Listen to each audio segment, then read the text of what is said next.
Hello, and thank you for joining me again today on the Finding Hope After Loss podcast. Don't forget to subscribe so you don't miss any future episodes. If you like the show, please leave a review or rating on Apple or Spotify. It only takes a moment and really helps the show reach more loss and infertility families. Today I am talking with Kat. She had 6 back-to-back miscarriages, including one after a round of IVF. She successfully gave birth to her daughter and then had 2 more miscarriages. In this episode, she talks about her losses, along with how she never got a diagnosis or a reason for her losses. Hello, everyone. Today I am here with Kat. Kat, can you tell us a little bit about yourself? Absolutely. Hi, Sarah. I am very honored to be a guest on your show this morning. I am a loss mom through reoccurrent pregnancy loss. So our journey started back in January of 2020. And so I'm happy and excited to be able to share that with listeners today. Outside of the 8 miscarriages that we've gone through, we have had 9 pregnancies. So I do have an almost 2-year-old daughter.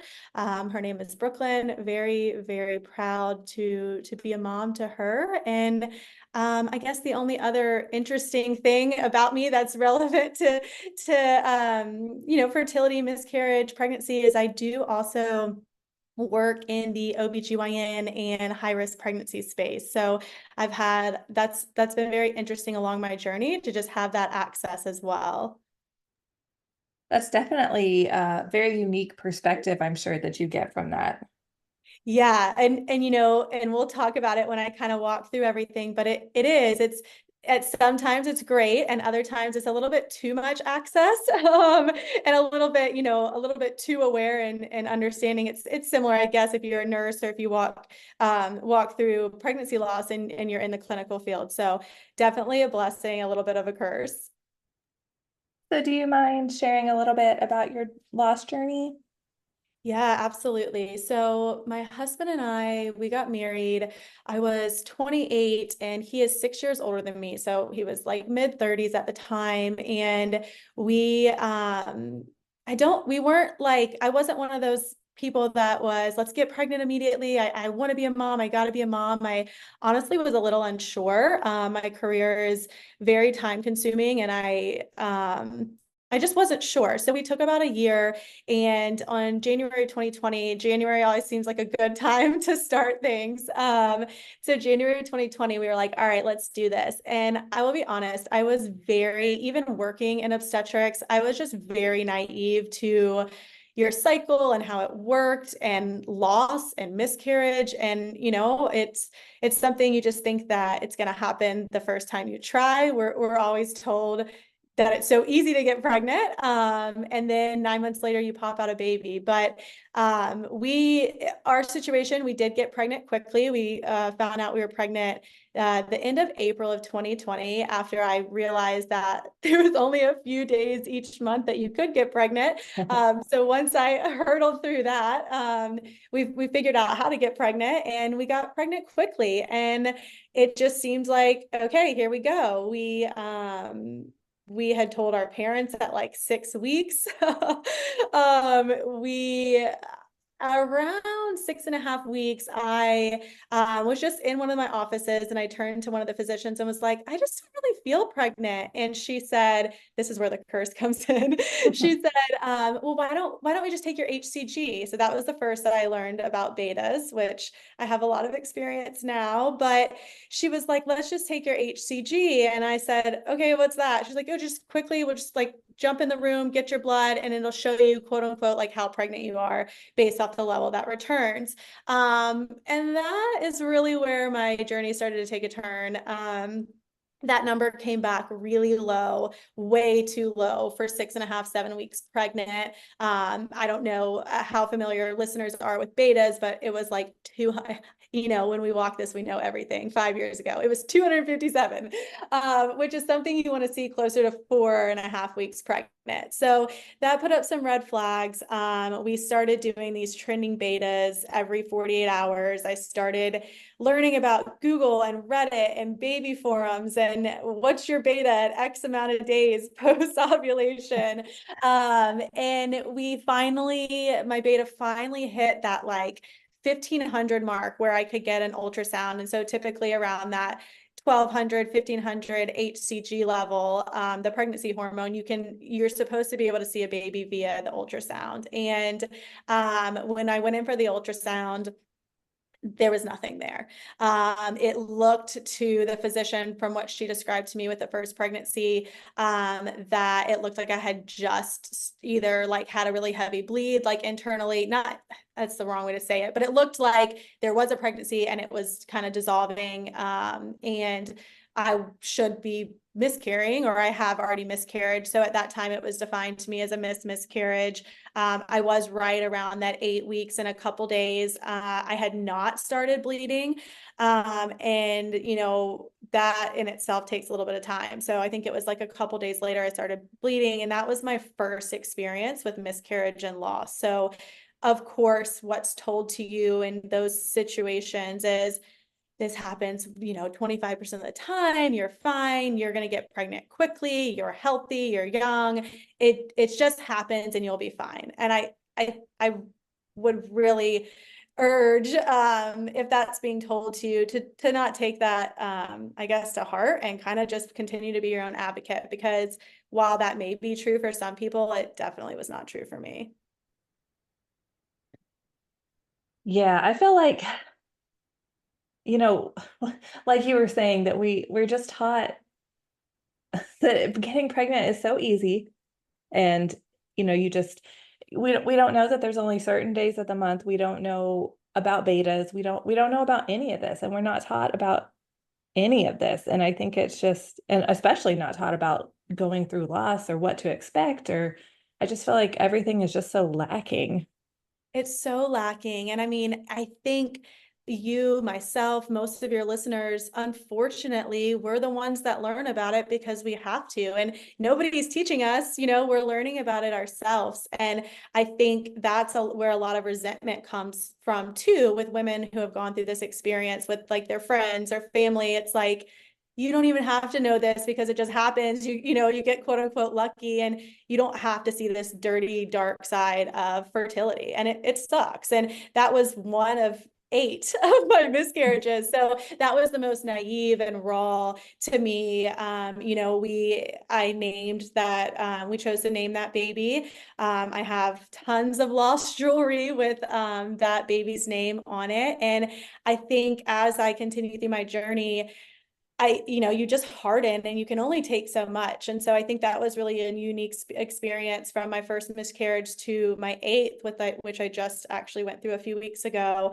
And just how you process it mentally too, and kind of what you do in terms of remembrance. But I'm happy to keep walking through them at that detail if you feel like that's helpful or interesting.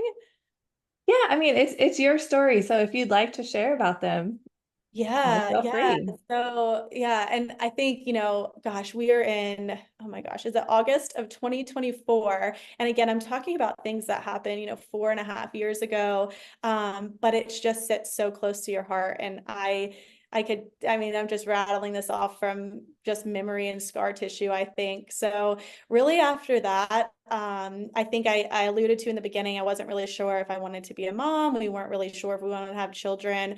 But after that experience, I knew that all I wanted to be was a mom. And I knew that all we were going to do was try to become pregnant and have children. And so it just became this like really obsession for me. And so in 2020, I was pregnant 4 times. So that was the first time we ended up miscarrying at the very end of May, and we jumped right back in. I know that there's some research out there that says to wait like the 90 days, the 3 months.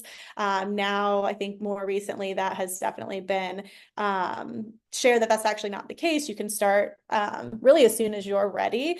And for us, I was what I thought was ready. I didn't think, per the physicians, that I was going to have another miscarriage. I thought, okay, like wrap this up in a bow, like let's go. I just need to be pregnant again. Unfortunately, I got pregnant in July, mid-July, and quickly miscarried. So that one for me, I recognize that as like a biochemical pregnancy, which all that means is that you just were pregnant and then lost that pregnancy before you could see it on an ultrasound. And so I had taken a pregnancy test, and it was really weird. I had taken the test, and looking back at the time, I took a digital test, which is so comical because it's just funny. Now I'm like squeezed like looking at all the lines and seeing how dark they are. But I had like peed on the test and I put it to the side, and when I wiped, there was blood. And so I was like, oh, okay, well, like my period just came, I'm not pregnant. And I went to grab the test to throw it away, and sure enough, it said pregnant. So that's again started the betas. I started freaking out. And again, having access to these physicians, they immediately were like, what do you want? Do you want progesterone? Do you want this? Do you want to have a scan and see what's going on?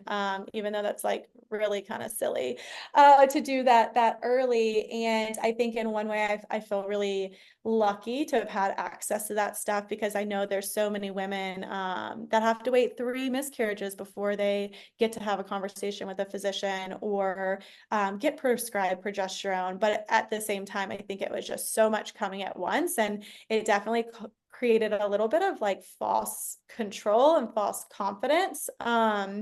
So long story short, for my second pregnancy, those betas trended up and then quickly trended down. That one was a little bit different than the first in terms of I didn't have like the pain was a different sensation. The chemical pregnancy really kind of just felt like a period in terms of like the physical part. Of course, the emotional part did not feel like that. And then now all of a sudden things have compounded. So I'm like, okay, now I've had 2 losses. We're halfway through the year. And then that desire to get pregnant just like kept fueling and kept getting stronger and stronger. At this time, I think my husband was a little bit like, let's take a break. You need to process everything that's just happened. That's a lot of loss. And then at the same time, we just were not processing things the same way. I don't think I know that he did not feel as attached to those 2 pregnancies as I did. They happened in my body. So that was when things started to get like a little rocky in terms of being on the same page.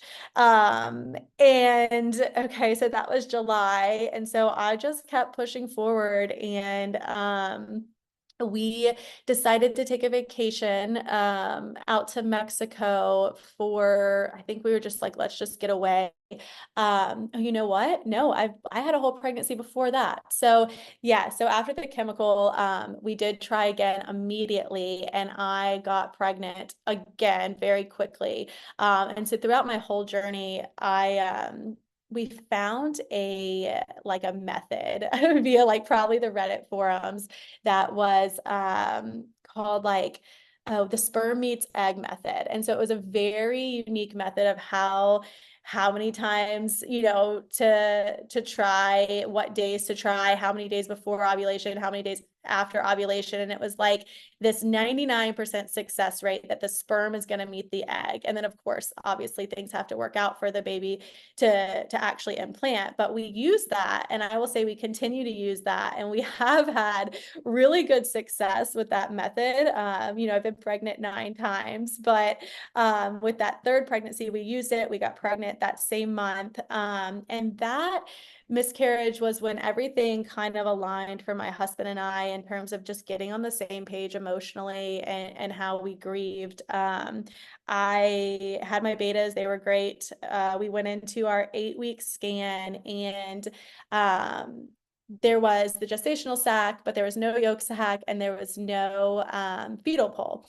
And so they're kind of like, well, you could be a little early, and we don't really know because you just had a loss and you tried to get pregnant immediately. And I think that's one thing in my story that I've learned now that I have a little bit more control over my emotions and through my patience is really try to wait that cycle, because it does make things really, really difficult if you try to conceive like right after a loss and you don't know when you've ovulated. This experience, I ended up having a blighted ovum, and I think that that experience could have been less traumatic, if it could have been less traumatic at all, if I would have just had a little bit more reliance on, okay, well, I know that I would have had to be X amount of weeks pregnant, based off of, having a cycle. But that pregnancy went until 10 weeks because we really didn't know how far along I was. And it was gruesome. It was 2 weeks of from 8 to 10 weeks of really waiting to hopefully see something. Uh, the Reddit forums, getting online, trying to find success stories of the women that had gone in at 8 weeks and maybe they didn't see anything. And when we went into that 10-week ultrasound, and they explained to us that there actually was no baby, the gestational sac was just continuing to grow. It had grown to 10 weeks. My body had just not recognized that an embryo was not growing. That was the first time that my husband was just shattered and devastated. And I think, me too was like, oh my gosh, 3 times in a row, like, is this ever going to happen for us? That too was the first experience that we had with being brought into the exam room right after the ultrasound, and them kind of saying like, okay, do you want to do the medication at home, or would you like to have a DNC? And all of that just happened so quickly and so fast. And you're sitting there just learning that, you actually aren't going to continue to be pregnant. You're not getting to share like the pictures of an ultrasound that you see everybody else get. You're not getting one more scan and then you can do your baby announcement. Like, things just, it's just a lot. And then also to be like tasked with something that you've never thought of, and it's just not a part of a typical pregnancy, and having to make that decision before you walk out the door, that was really, really difficult for us. And something that, I've learned now I can take my time to process and tell the physician, look, we don't know, we'll let you know later. So that was pretty hard. We did, for that third pregnancy, we did opt in for what is known as like the medication at home.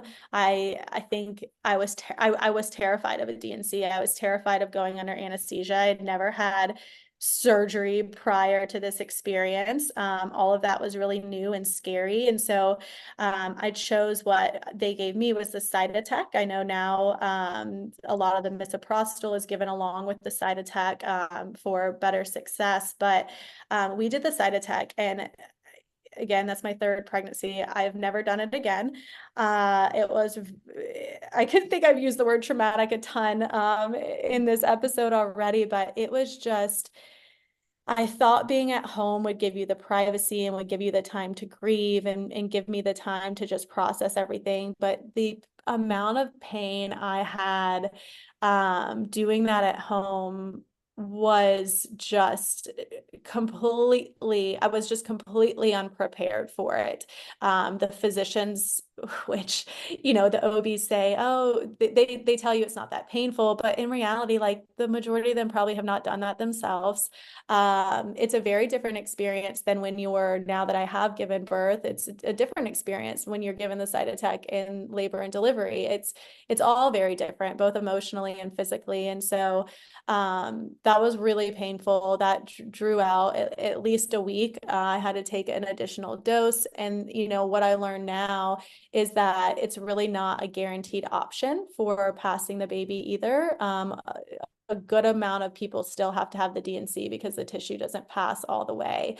But I'll talk about this when I get a little bit further in my journey, but I was so overwhelmed by the experience that when the gestational sac passed, I immediately flushed the toilet out of just anger and rage and hurt and frustration. And that's something that when I had my 7th pregnancy loss, I was able to make a different decision because of that moment and how it really stayed with me for years.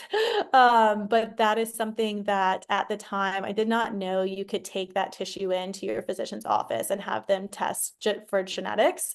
And so now later I do know that, and I will share kind of how that comes into my story and potentially maybe a diagnosis. But that was our third pregnancy loss. At that time, we decided to establish with a reproductive endocrinology clinic, because now the OBs were saying, yes, maybe this isn't something that just happens once. Like, this has happened now 3 times in a row. We don't know why it's happening. Let's get you over for a reproductive endocrinology referral.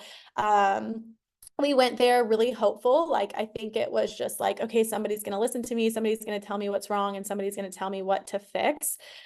We left that appointment with no answers, a diagnosis of unexplained infertility. All of my labs came back completely normal. All of my husband's labs came back completely normal. And they were kind of just like, I would just try again. And that's really hard to hear when you're 1 year into your trying to build your family journey and you've had 3 pregnancy losses so close together. We didn't really know what to do. We felt like we didn't get help. We didn't get the answers that we thought you get when you go to a reproductive endocrinologist. It was just this like mysterious, like, just try again. And that's when we took that trip. And so we had gone to Mexico. I think this is all a little bit a part of grief and how you process it. We were not trying, quote unquote, but I continued to take the progesterone that the physicians had given me after that second loss, really with no like indication I should be taking it. But I was like, well, maybe just in case. So I took that, and sure enough, we came home from that trip. We landed on a Sunday night, and Monday I took a pregnancy test and was pregnant for the 4th time in just, gosh, 10 months. That was the end of November. So 10, 11 months. And that pregnancy was really, really difficult as well.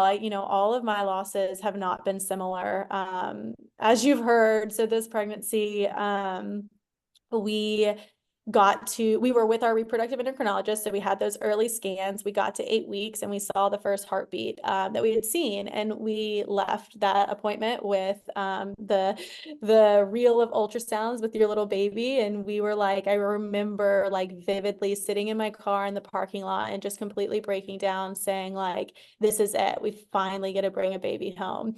Um, we went back to our scan 2 weeks later, and there was a heartbeat, but it was pretty low. It was like under 100. It was 87 beats per minute. I know you can relate to just remembering everything. Yes. And like it was 87 beats per minute, and the physician said the yolk sac is enlarged. I'll never forget this. We switched clinics immediately. She said, that's indicative of a genetic abnormality. You likely just want to terminate.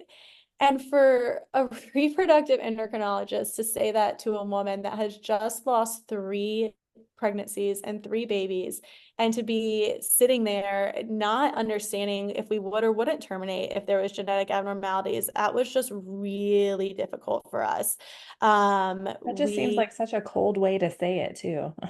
100%. And it was very cold. She said, I'm going to schedule the DNC, which is, I literally looked at her and was like, well, number one, I didn't know you were in the business of, I said killing babies, which I can't believe I said that. I was just so mad. And so she said, we'll come back in 2 days and we'll see, but this is not a healthy pregnancy, or I think she said this is not a viable pregnancy. And sure enough, we came back and she was right. I had to just beg and scream for an ultrasound prior to the DNC, and the heart had stopped beating. It was not a viable pregnancy, but I did have the DNC at that time because I had been so traumatized a few months earlier from the side attack. And that's a whole experience in itself. I mean, you go in this room, you're put under anesthesia. I it's just such a really isolating experience. And then you wake up and you're now bleeding, and it's just, nobody prepares you for that either. Nobody prepares you for any of this stuff. And you just kind of like try to like figure it out yourself. And for me, that's when I really, really relied heavily on sharing my story publicly. I shared on my Instagram and was like inundated with support and community. That to me was really therapeutic and really healing to just be able to share what was going on in my life. And it was shitty. It was not like happy and rainbows. And I think just having that validity from friends and family to know I was going through a really hard time and not just getting it was not at all for attention, but it was just a little bit more of like, hey, like be empathetic. You don't know what people are going through. And I just felt like at that time, it just kind of gave me an excuse to just really wear my emotions on my sleeve. And I shared for me. But what ended up happening is like my story and what I was sharing, people were coming to me, and Sarah, I'm sure you've experienced this too, of like, thank you for sharing. You're so brave. You're helping me. You're helping me. And it's like, wow, I actually was being really selfish because this was helping me. And it's beautiful how that works. Well, by helping others, you help yourself too. Or by helping yourself, you help others. It kind of goes like both ways. Absolutely. Absolutely. And so at that time, I was just like, I don't know what to do. I've had 4 miscarriages. We actually had the DNC the day before Christmas on Christmas Eve. So it had finalized 2020 with everything else going on in the world at the time. We kind of just were like at a loss. And so at that time, I really kind of got more into the infertility community online. And so not only sharing my story, but kind of trying to see like, well, what could I create that could help other people? And when I shared, there was a lot of local people that were reaching out to me and saying like, hey, like, what did you do for this? Or what did you do for that? Or I'm going through IVF or I'm going through IUI. And at the time I had not been through any of that.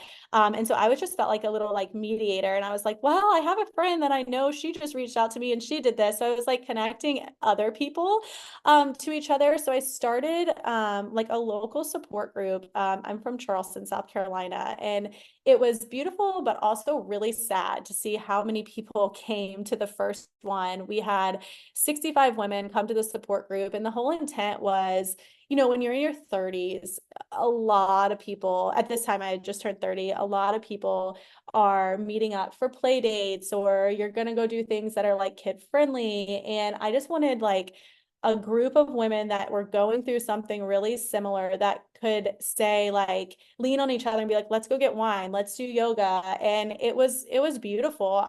It's still up and running today. I don't even 2024. So that was at the end of 2020, early 2021. And it started local, and it was just so welcoming. And like again, for me, it was nice. It was nice to see all these women coming, and like now I knew who my people were, and now I knew who I just didn't feel alone. And I think others felt that way too. So that was a really big piece of my healing journey through those 4 losses in that year. And then I was able to kind of carry that group of people.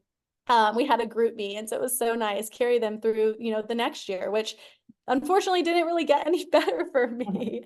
And so I would say my husband at that time had put his foot down and said, we're taking a break. We absolutely cannot try for at least 3 months. That's the one thing we never tried last year. You were just go, go, go. I don't think your body had enough time to heal.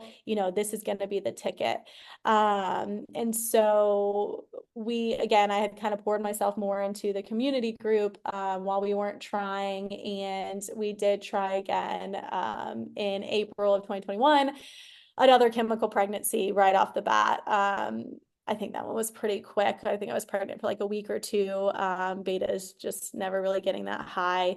And then at that time, I was like, what is that Albert Einstein quote? I was like, insanity is doing the same thing over and over again. Yes. I have to do something different. This is not working. And so we decided against my husband's will to do IVF. We had switched from that last reproductive endocrinologist from based off her bedside manner, to your point, just super cold. And it just was not a good fit for us. So we had found a new reproductive endocrinologist in that time who we're still with today, and we adore and love him. And it was a whole different experience, spending an hour to 2 hours talking with us, understanding what our goals were, not pushing IVF, telling us like, in your situation, yeah, you probably could keep trying naturally, sure. But if you're wanting XYZ things, we could do IVF, and then we could look more at the genetics. Maybe it's a genetic thing. And all, we had the karyotype testing done. We've had all the genetic testing done, but I just didn't know honestly where else to turn. So I was like, IVF, sure. IVF works for everybody, right? Like IVF, IVF's the answer. And so we did the egg retrieval. We only got one embryo out of that experience, and it was an expensive experience. I'm so thankful that we were able to afford to do it. But it just seems like, wow, we can get pregnant every single month, but we do IVF and we get one embryo. And again, being just really active in the infertility and IVF community online, you see everybody like put their numbers on those boards. I think like a couple Yes. years ago, like it's just like everybody puts their numbers, and I'm like, I only got 9 eggs. This girl got 28. What's wrong with me? And I only got one embryo. And the whole reason we were doing IVF was hopefully to avoid miscarrying and having a full-term pregnancy. And so not only do we get one, but we were doing it for the genetic testing. And so I'm like, well, surely I'm not like, we're out, we're completely out. Like, surely this isn't also going to come back that it's genetically normal. Thankfully it did come back that it was genetically normal, but again, it was my only embryo. So my one IVF experience started in July of 2021, and we went all the way through. We found out our results the day before Thanksgiving. So end of November, we did everything you could imagine: the hysteroscopy, the trial transfer, the Emma Alice, the endometrial biopsy, because I just was like, I have one shot. This is extremely expensive. One shot. Let's do this right. And we transferred, and I had a chemical miscarriage with my one and only embryo. That was like really, really difficult, especially for my husband, who already thought, he didn't want to spend the money financially. The medications through IVF are super overwhelming. The whole process is overwhelming. So we just kind of left that experience like, wow, we just spent, $20,000 to have a miscarriage in 8 months when we could have just done that in 3 weeks and for no expenses. I think we were just so exhausted. So that was our sixth loss. And I did want to just mention, during all that time, I was doing weekly acupuncture. I was doing all the supplements you can possibly take. I was doing manifestation journaling. I even went to like a Reiki healer and a Reiki healer. I was doing anything that you could possibly think of. And I think just like that all, and then like the autoimmune diets and all of that compounded on just loss after loss and IVF, like that just crushes you. I mean, you were just like the smallest you can possibly be at that time. And so it was just a lot. I think before we had moved to IVF, I was done. I had had 5 miscarriages, no answers. Nobody could tell me what was going on. I guess I did jump ahead a little bit with that fourth loss, with the heartbeat and having the DNC, and her comments that the baby was genetically abnormal. We did test the embryo, because I'm thinking, okay, well, is it my quality of, embryos is it like my egg quality, sperm quality, or is it something anatomically with me, and maybe that can help determine how I move forward. Well, sure enough, the baby came back completely genetically normal.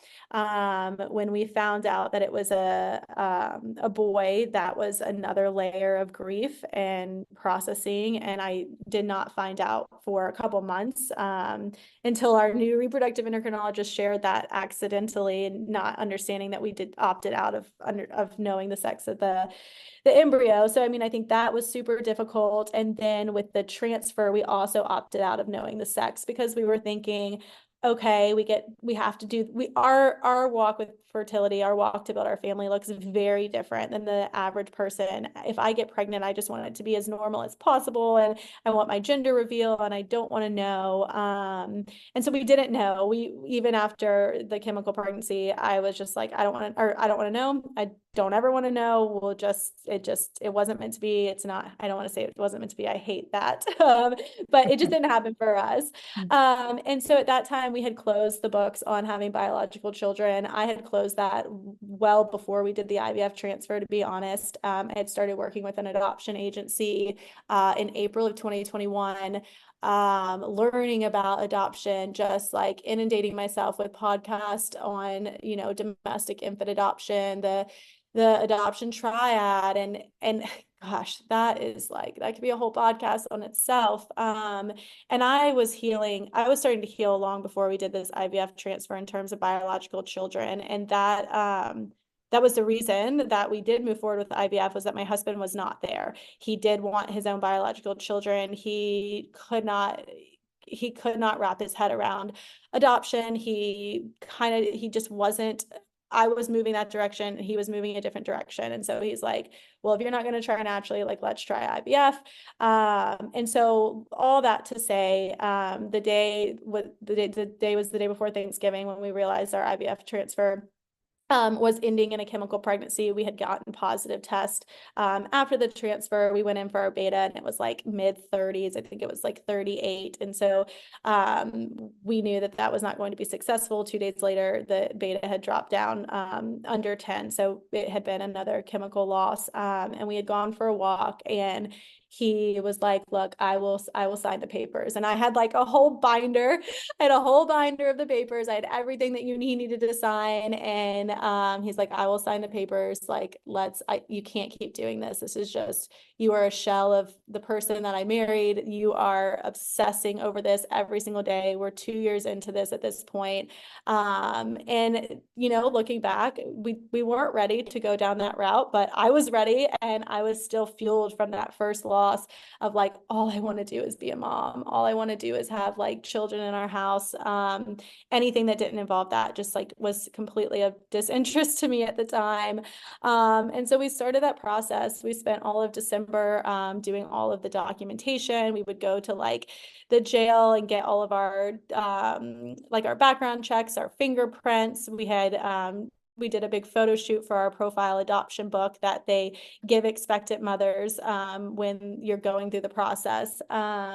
And in January of 2022, we were so excited. It was the day before my mom's birthday, the end of January, and we had gotten the call that we were live with our adoption agency. And what that means is that they will start handing out your profile book to expectant mothers that are looking to place their children into adoption. And so we were really excited. We had kind of felt like, again, January 2022, new year, we had closed that chapter. And then I hate these stories more than anything, but this is my story and what happened to me. Like, I literally hate these stories. But that evening I did not feel really well, and I had like a couple of pregnancy tests left in our bathroom. And so I like peed on one of those sticks, and sure enough, it was positive. And I was like, you gotta be kidding me.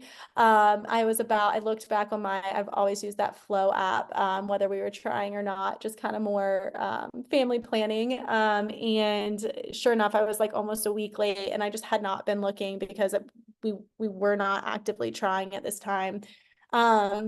But of course, you're like, okay, well, what is this? This is pregnancy number 7. Like, of course I'm going to miscarry. And so we really didn't think much of it until I started getting really, really, really sick. So all that to say, that pregnancy was my daughter. She was born at the end of September. The only thing different that we had done with that pregnancy was we were going to do some Lovenox, which is a blood thinner, with my IVF transfer, and all of my testing had come back negative for blood clotting disorders. We did every test you could possibly do. And so for the transfer, he decided not to do it. But when I did get pregnant with this one, and we did go in for the first scan, and there was a heartbeat. And so keep in mind, the seventh pregnancy, this is only the second time we've seen a heartbeat. I said, hey, can we try the Lovenox? And he was like, well, sure, it can't hurt. And so I was on Lovenox for that pregnancy until 15 weeks. And, who knows? But other than that, there's still no diagnosis. Still no understanding of why that pregnancy worked and the other pregnancies didn't work. I had hyperemesis with that pregnancy. So I was bed rest starting at 5.5 weeks. And I think that was kind of what told us too that this one might be a little different than the previous pregnancies. But it was a very conflicting time because again, pregnancy after loss, like I think I'm sure most of your guests are talking specifically about pregnancy after loss. It is its own experience. It's its own experience that I just wish nobody ever has to experience. It strips away the joy of the pregnancy. Not only was I sick, but every millisecond I was terrified. I was going to start bleeding. We were going to the scan. We'd have another miscarriage. Her heart would stop. I mean, everything you could think of. I didn't get the Doppler, but I wanted a Doppler. And it's just, I remember being pregnant and I remember thinking like, why did I ever want to be pregnant? I can't do this. Like, I cannot have this much anxiety every single day. I can't continue. It was really, really difficult experience for me. And up until the time she literally like got onto my chest and, cried. And it was very, very, very difficult to the point where I didn't know if I could do it again. I didn't know if I was going to be able to have another child in terms of even like, if I could have another child, could I emotionally have another child? And so my daughter, we were like, no, like this is amazing. We have our rainbow baby. I can't believe this happened to us.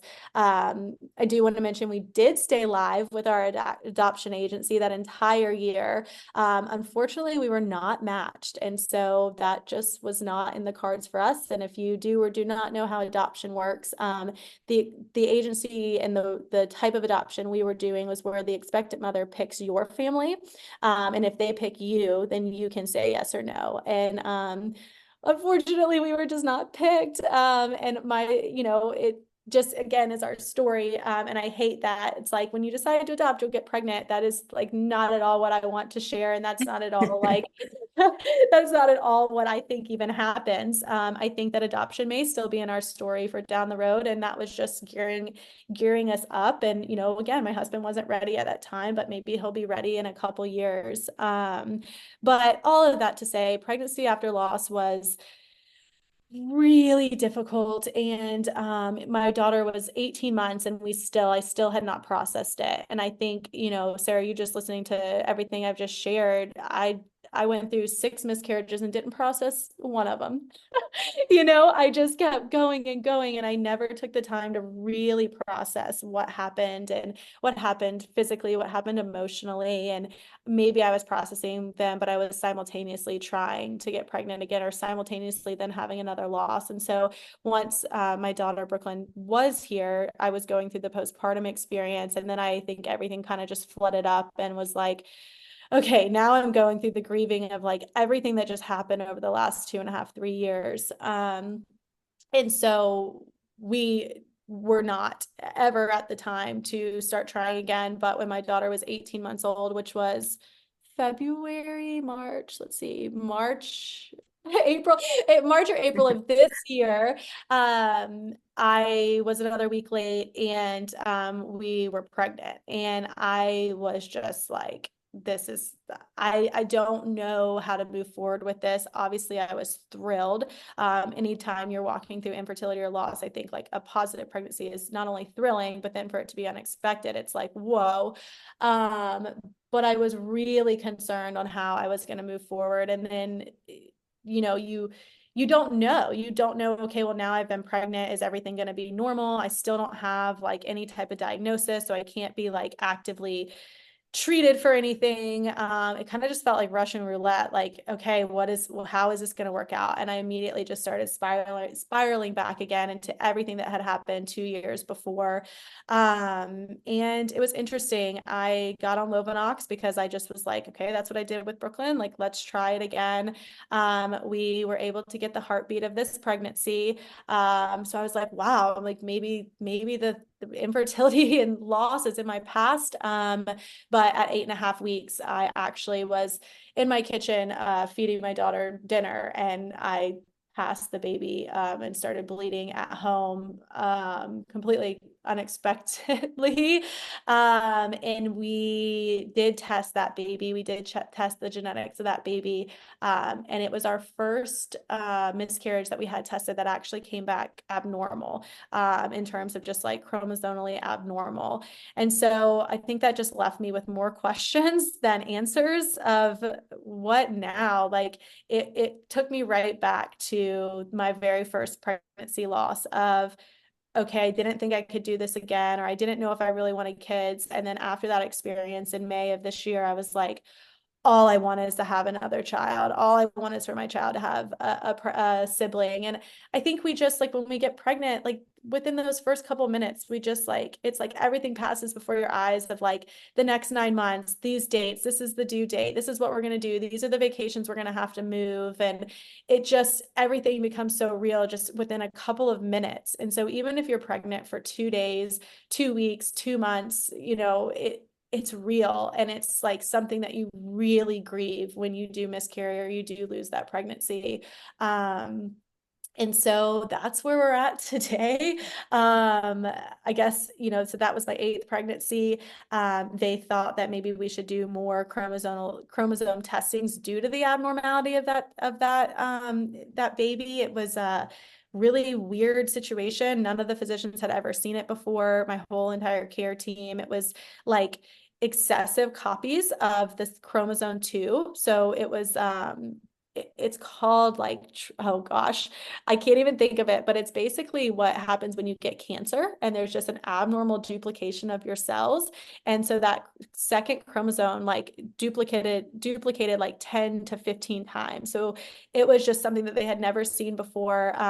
We have gone through all of those genetic testing. Everything again came back normal. They did additional testing that they did not do before. It came back normal. And so we were like, well, let's try again. I mean, I don't know, maybe if we just keep trying, maybe it'll work. And we did get pregnant again we're in August. We got pregnant at the beginning of July. And then that one was also a chemical pregnancy. I was pregnant for about a week. So here I am today, just trying to figure out what's next for us. The experience of loss post having Brooklyn here with me, my daughter here with me, has been something that's very, very different from before. The way I process it, what I'm doing to supplement, the pregnancies and the loss and the emotional side of it. And so I just feel like I've lived 2 whole lives in terms of my loss. And I don't know. I just feel like there's I don't know. I feel like there's got to be an answer out there.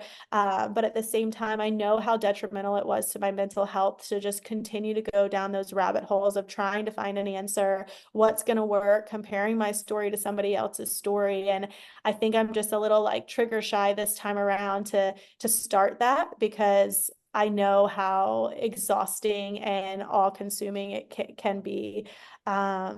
But yeah, that's been my experience over the last 4.5 years. And I couldn't feel more lucky to have my daughter here with us. And whatever happens in the future, it is what it is. I've found so much support and hope just having this community. And I think podcasts like yours, they've been so helpful for me personally on my journey. And I appreciate everything that you do. And then just giving people like me a platform to share their story, because not only is it therapeutic to me, but hopefully it helps somebody else as well. Well, thank you so much for sharing your story. I mean, I know sometimes it can be hard to it can be vulnerable to share your story, and especially to share all of it and the ways that grief affected you and how it changed you. But I think you're right. By listening to what other people have gone through, it helps people not feel alone because it's such a lonely time. It is. It absolutely is. And I think it's interesting that you bring up, like when you were trying to get pregnant, and it's really it's really hard because I did this too, to not go down the Google rabbit hole and become obsessed with tracking every cycle and like trying this thing, trying that thing. And I think, like you, I got so focused on the trying to get pregnant after loss that then once I was pregnant, I'm like, oh my gosh, what do I do now? Like, Yes. Oh my gosh. Yes, absolutely. I remember that when my daughter was actually born, I didn't believe it. I really didn't believe it. Like, even when I was laboring her, I just didn't believe it. And I remember when she was born and then they were like, it's time to go home. I looked at my husband and I'm like, wait, what? Like, I didn't do it. I refused to read any book on being a new mom. I refused to do anything. I refused to look at anything because I just didn't think it was going to happen for me. and then you're like, wait, I just take her home? Like Yeah. I I'm like, take this human home? I didn't prepare for this part. Like, I was just so fixated on getting pregnant and then just making sure that I could literally get her here, that I didn't think about for 1 second what happened afterwards. And that's like a huge, I mean, that's a huge, obviously, like coping mechanism from going through all of the loss. Yeah, and I think a lot of people don't realize that all of that grief and stuff comes back up after you have your baby, but it comes back up in different ways. Like you said, either we haven't processed it, or now we see, like, okay, this is what it's like to have a living child, and these are all the things I'm missing out on. Like, it's just all these emotions that come up that I think we don't really expect. Absolutely. You don't, yeah, and I'll be very honest, I I too didn't realize how hard motherhood was. And so it's like I remember, and I think a lot of people could relate, going through the infertility and going through the miscarriage and like hearing a mom say like, I don't even know, like, oh, today was hard, or I just can't wait for my kids to go to bed. You're so resentful to that. And then you become in their shoes and you're like, oh my God, this is so hard to, maybe I can't have two kids. Like, maybe I'm really not cut out for that. And yeah, it just perspective is everything. And, again, I think there's so much, of course, I just shared quickly like that whole journey, but the baby showers and all the stuff that you don't want to do when you're going through it. And then you get on the other side of it and you're like, oh, well, I would love someone to come to my baby shower, but they're also going, especially for me, all of my friends were going through infertility. So nobody wanted to come to my baby shower, but it's just perspective. Perspective is unique. And I think everybody should absolutely meet themselves where they are that day and have absolutely, they don't need an excuse to have any decision for anything that they're doing in that season, because it is just one of the hardest paths to walk. Yes, definitely. And I think we're hard on ourselves, as it is, and hard on other people too. I think just remembering that we don't always know what others are going through. Absolutely. So, do you have any advice that you would give for somebody who's going through a loss? I think I hesitate because I've had a really positive outcome in my story, and I am more than aware that that is not everybody's outcome. Sometimes you have to make that decision of like, when is it too much for me, and when do I, just take a step back and a break. I think when I was going through it, I was so fixated on time and when things were supposed to happen, and if they weren't happening in that exact season of my life that I thought they were going to happen or needed to happen, that they were never going to happen for me. And so I think if I had any advice, is that this is when you walk that season, it feels like the biggest experience of your life. And maybe it is the biggest experience of your life, but it is not the only experience of your life. And it will, looking back, it will make sense of why that happened to you or why that was happening for you. I know I've grown a lot as a person through my losses, whether that just be increased empathy for others, increased patience for others.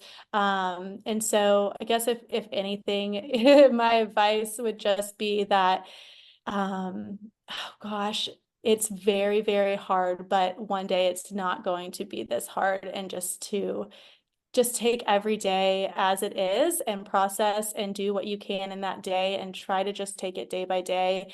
And one day you will look back and understand kind of why things went the way that they did. So, if people wanted to connect with you, where would they go for that? Absolutely. So I do have a personal Instagram, and then we too have a podcast, Sarah. Our podcast is What the Fertility Podcast. That's where you can find me on Instagram at What the Fertility Pod. I do share on my personal Instagram at Kat Baker. It's CATTT Baker, so 3 T's. I share more about the fertility side on the What the Fertility Pod Instagram, and then just more day-to-day life on my individual, but happy to chat with anybody via DM on either one of those accounts. Well, I want to thank you so much for coming on today and sharing your story with us. Thanks, Sarah, for having the platform and for having me. Thank you so much, Kat, for sharing your story with us. I think it's so incredibly frustrating to continually go through recurrent pregnancy loss and not get any answers as to why this is happening to you. There was a guest on a previous episode who talked about how unexplained infertility is not really a thing, meaning that there has to be something causing these losses, but just no reason has yet to be found. I don't really know the answer to this when doctors have run the normal tests and not found any answers. I think some doctors are more creative than others in running tests and trying to find answers outside the box. It's just frustrating when you want answers to hopefully prevent it from happening again, yet you don't get any answers at all. It makes it honestly scary to ever want to try again. Have you ever had this experience? Don't forget to subscribe so you don't miss any future episodes. If you like the show, please leave a review or rating on Apple or Spotify. It only takes a moment and really helps the show reach more loss and infertility families.